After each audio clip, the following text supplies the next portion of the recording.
Est-ce possible de se sentir trop et pas assez en même temps? Je me suis longtemps demandé si c'était juste moi parce qu'on m'a souvent dit que je me pose trop de questions, je pense trop, j'en fais trop, j'en dis trop. Parfois, je me le dis aussi à moi-même. Ça, t'aurais pu garder ça pour toi. Je suis trop intense, trop sensible. Mais c'est comme si le trop visible cachait un pas assez silencieux. Alors intérieurement, ça ressemble plus à ceci. Au fond, ce que je sais, c'est que je sais pas grand-chose. J'ai rien inventé de complètement génial. Je manque de focus parce que j'ai trop d'intérêt en même temps. Je suis pas assez sociable, pas assez comme les autres. Je veux être vue, reconnue, mais préserver mon intimité. Tout ça coexiste en nous, en ce moment, en même temps. Peut-être que ça vous parle. Parce que j'ai compris que j'étais pas seule, qui vivait cette contradiction d'être souvent perçue comme trop, mais d'être remplie de pas assez intérieur. Alors ici, ce trop passé, c'était pas un bug à corriger, mais une partition à jouer, comme une musique intérieure qui cherche pas une seule note juste, mais toute une gamme.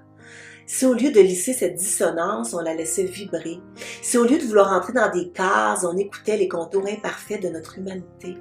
Parce que nous ne sommes pas trop, nous ne sommes pas assez. Nous sommes des paysages vivants. Ici, c'était ça aussi l'inclusion.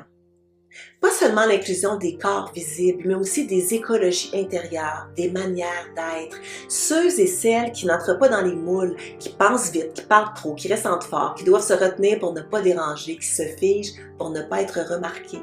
Et si inclure, c'était faire de la place au système nerveux atypique, aux sensibilités amplifiées, au cerveau qui zigzague, aux émotions sans couvercle. Alors aujourd'hui, c'est à vous, à nous, que je pense. Quand on se sent en décalage et qu'on se demande qu'est-ce qui cloche en moi, eh bien rien ne cloche. Nous sommes juste plus d'une chose à la fois. Et peut-être que le monde n'a pas encore le mode d'emploi pour cette complexité-là, mais elle est précieuse.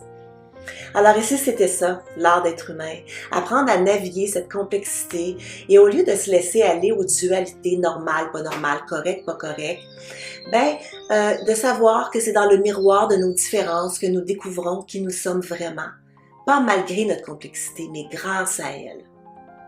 Si tout ça résonne, je vous glisse en référence, bien personnelle, le balado Apparaître de Stéphanie Boulay, c'est sur audio.